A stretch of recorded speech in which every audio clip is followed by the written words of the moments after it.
Hello guys and welcome to Mossy Maths. Today we're going to be going through a new topic called logarithms, and we're going to be going all the way through from the basics of logarithms all the way to worked exam questions. Now, those of you that have heard of logarithms might know that it's quite a difficult topic to grasp at first. Once you go through these basic points, hopefully you'll be able to get to grips with exam questions as we go through the lessons and tutorials. Now, to start with, this is just going to define what a logarithm is, combining it a little bit with exponentials. Then we'll be moving on to algebraic equations with logarithms and exponentials involved. But for now, this is just the definitions and some examples to go with that. Now, to start with, what is a logarithm? Well, if you have a graphical or scientific calculator with you, you'll be able to see a button called log, L-O-G, just there. On my calculator, it's usually next to this ln. Now, that just stands for logarithm, and it's often used in scales for graphs and combined with exponentials. So, the first thing to do is to define what a logarithm is. Well, log of b, which can take any positive value, it can be negative, but then this involves imaginary numbers, so most of you that are new to logarithms will just be dealing with positive values. Log b equals c with base a. Now, that's a key term there, base. The base is just a subscript value, like in this case it's a. It can take any value, any number. Usually, again, we'll be using positives when we're not dealing with imaginary numbers. A in this case is the base, okay? Now, the way we define it is in exponentials. It's the same thing as a to the power of c equals b. An exponential is just any equation where we have something to the power of something else. On a graph, it will increase rapidly. It'll be a curve all the way from the origin, curving rapidly and increasing as the x-axis is extended in the negative or positive direction. We will cover the graphs in the next video for those of you that aren't sure on that, but this video, like I said, is just the very basics. Now, it follows therefore that log of a with base a is 1. So what I mean by that, if we have log 10, and it has base 10, then that will be 1. Log 20 with base 20 will be 1. Log 30 with base 30, and so on, is 1. And this here is another key point to learn. Log of 1 is 0, regardless of the value of the base. The base can be anything. The value of a here can be any value. If we're doing the log of 1, it will always give a value of 0. Now, I will mention a quick point on ln. Now, ln is what we call the natural logarithm. For those of you that have heard of this, you'll be able to see it usually next to the log function on the calculator. ln is just a special type of logarithm. It's called the natural logarithm, and it has the base e. So the base of the natural logarithm is always the value of e. Now, just to complicate things further, e is what we call the exponential function, and it takes value 2.718 and some more decimals. You can type that in on your calculator also. You'll see a small lowercase e, which takes the value there. So ln, if you see this, it's just a logarithm with the base e, and it has to have that base, okay? Don't pay too much attention to this for now if you're just being introduced to logarithms, but I thought it'd be worth mentioning because when we look at the laws of logarithms in lesson 2 and equations with them, we can interchangeably use ln with log. It means the same thing, however here we always have one base, which is e. However, the base of a logarithm where we write log can be any value, so that's why I'm going to be using the more general case of log with these examples. Another quick point that's worth mentioning is if you type in log 10 on your calculator, what you should get is 1. Now, if you've got a graphical calculator, if you go on your option settings and across to calculate, you'll see a log AB. On my Casio, I have a log AB. If we type in log AB and then a value followed by a comma and then another value, for example, here I've used 4, 5. 4 will be the base and 5 will be the value b. So a will be the first value you type, then the comma separates that from the b. However, most of you will not be able to do this. So you'll be fixed with using the base that they give you on the calculator.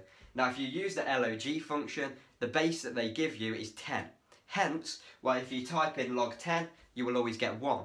Because as you can see here, log of a with base a is 1. So the base must be 10 if when we type in log 10 we get an answer of 1. Okay, so for all the values you do on your calculator you'll be using log 10.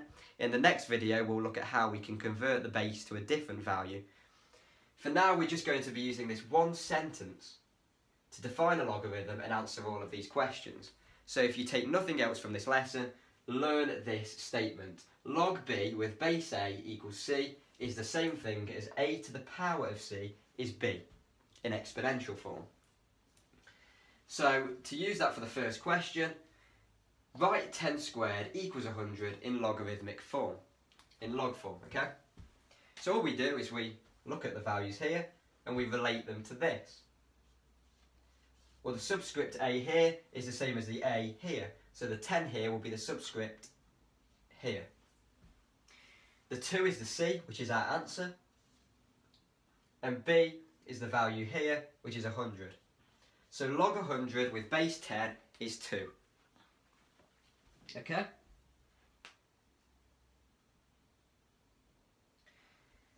Now, these questions ask us to write down the values. Log 8 with base 2. Now, the way I think of this sentence is I always visualise it in the sense that a to the power of this is b. So here, 2 to the power of something is 8. So we can rewrite this in algebraic form.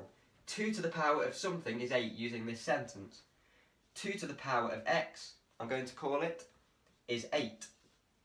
Well, we should know that 2 cubed is 8. So x in this case is just 3, because 2 to the power of 3 is 8. Okay?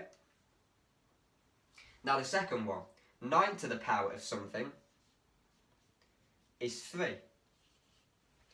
Well, if you've watched my previous lesson on the laws of indices, then you will know that if we do something to the power of a half, that's the same as square rooting. Of course, 3 is the square root of 9. So here, the x must be a half. We must be doing 9 to the power of a half, which is the same as the square root of 9 to give us 3. So x here is a half. Okay? Now, when it says the value, this just means that it's the answer we get in log form. So, log 8 with base 2 is 3, and log 3 with base 9 is a half, okay? Just using this sentence.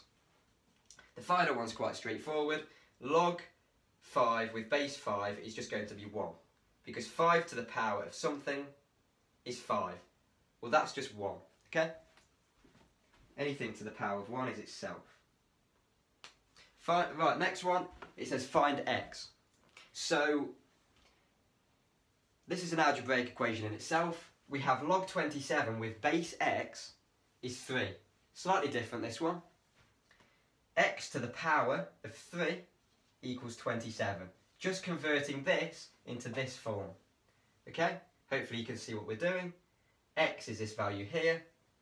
To the power of c in this case is 3, is 27.